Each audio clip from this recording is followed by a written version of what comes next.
the Gospels in 90 days. Reading from the New Living Translation, Luke 22 1 to 38. Judas agrees to betray Jesus. The festival of unleavened bread, which is also called Passover, was approaching. The leading priests and teachers of religious law were plotting how to kill Jesus, but they were afraid of the people's reaction. Then Satan entered into Judas Iscariot, who was one of the 12 disciples, and he went to the leading priests and captains of the temple, glad to discuss the best way to betray Jesus to them. They were delighted and they promised to give him money, so he agreed and began looking for an opportunity to betray Jesus so they could arrest him when the crowds weren't around. The Last Supper. Now the festival of unleavened bread arrived. When the Passover lamb is sacrificed, Jesus sent Peter and John ahead and said, "Go and prepare the Passover meal so we can eat it together." "Where do you want us to prepare it?" they asked him. He replied, "As soon as you enter Jerusalem, a man carrying a pitcher of water will meet you.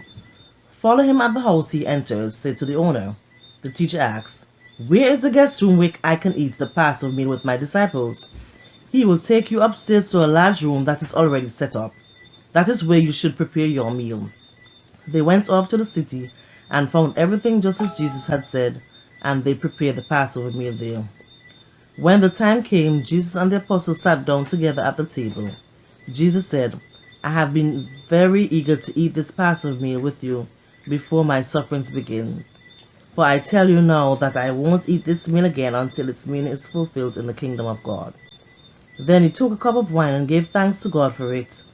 Then he said, "Take this and share it among yourselves, for I will not drink wine again until the kingdom of God has come." He took some bread and gave thanks to God for it. Then he broke it in pieces and gave it to the disciples, saying, "This is my body which is given for you. Do this in remembrance of me."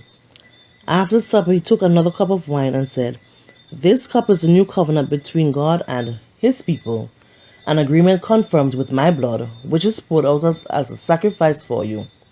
But here at this table, sitting among us as a friend, is the man who will betray me. For it has been determined that the Son of Man must die.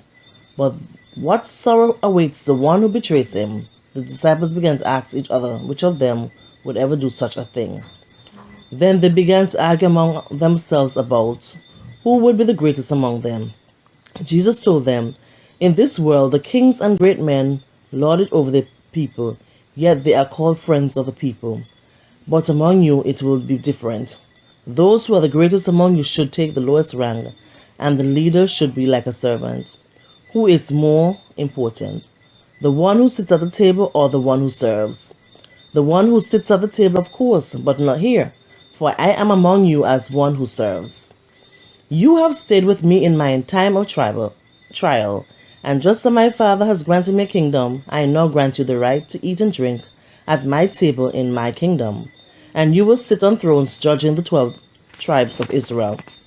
Jesus predicts Peter's denial. "Simon, Simon, Satan has asked to sift each of you like wheat, but I have pleaded in prayer for you, Simon, that your faith should not fail. But when you have repented and turned to me again, strengthen your brothers." Peter said, "Lord, I am ready to go to prison with you, and even to die with you." But Jesus said, "Peter, let me tell you something. Before the rooster crows tomorrow morning, you will deny 3 times that you even know me." Then Jesus asked them, "When I sent you out to preach good news and you did not have money, a traveler's bag or an extra pair of sandals, did you need anything?" "No," they replied. "But now," he said, "take your money and the traveler's bag, and if you don't have a sword, sell your cloak and buy one. For the time has come for this prophecy about me to be fulfilled." He was counted among the rebels. Yes, everything written about me by the prophets will come true. "Look, Lord," they replied, "we have 2 swords among us. That's enough," he said. Luke 22 verses 39 to 71, reading from the New Living Translation. Jesus prays on the Mount of Olives. Then, accompanied by the disciples, Jesus left the upstairs room and went as usual to the Mount of Olives. There he told them, "Pray that you will not give in to temptation."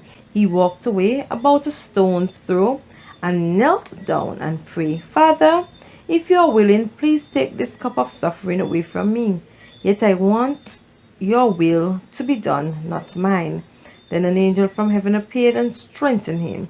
He prayed more fervently, and he was in such agony of spirit that his sweat fell to the ground like great drops of blood.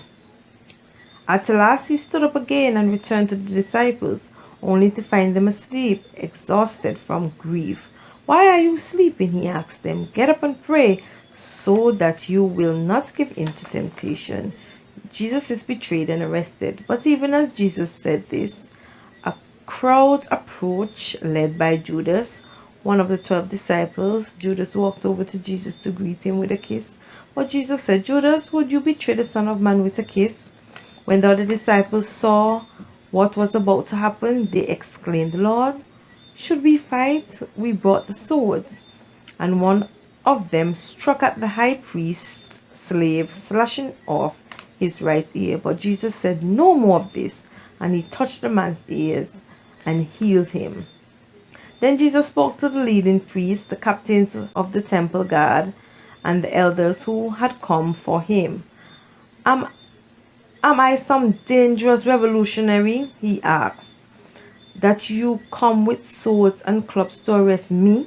Why didn't you arrest me in the temple? I was there every day. But this is your moment, the time when the power of darkness reigns." Peter denies Jesus, so they arrest him and led him to the high priest's home. Peter followed at a distance.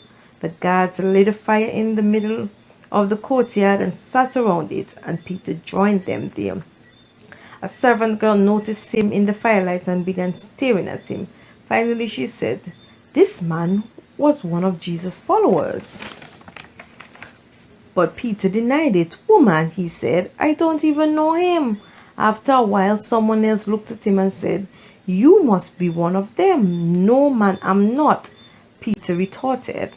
About an hour later, someone else insisted, "This must be one of them because he is a Galilean too." But Peter said, "Man, I don't know what are you talking about." And immediately, while he was still speaking, the rooster crowed. At the moment, the Lord turned and looked at Peter. Suddenly, the Lord's words flashed through Peter's mind. "Before the rooster crows tomorrow morning, you will deny 3 times that you even know me." And Peter left the courtyard weeping bitterly. The guards in charge of Jesus began mocking and beating him. They blindfolded him and said, "Prophesy to us. Who hit you that time?" And they hurled all sorts of terrible insults at him. Jesus before the council. At daybreak, all the elders of the people assembled, including the leading priests and the teachers of religious law. Jesus was led before this high council, and they said, "Tell us, are you the Messiah?" But he replied, "If I tell you, you won't believe me, and if I ask you a question, you won't answer. But from now on, the Son of Man will be seated in the place of power at God's right hand." They all shouted, "So you are claiming to be the Son of God?"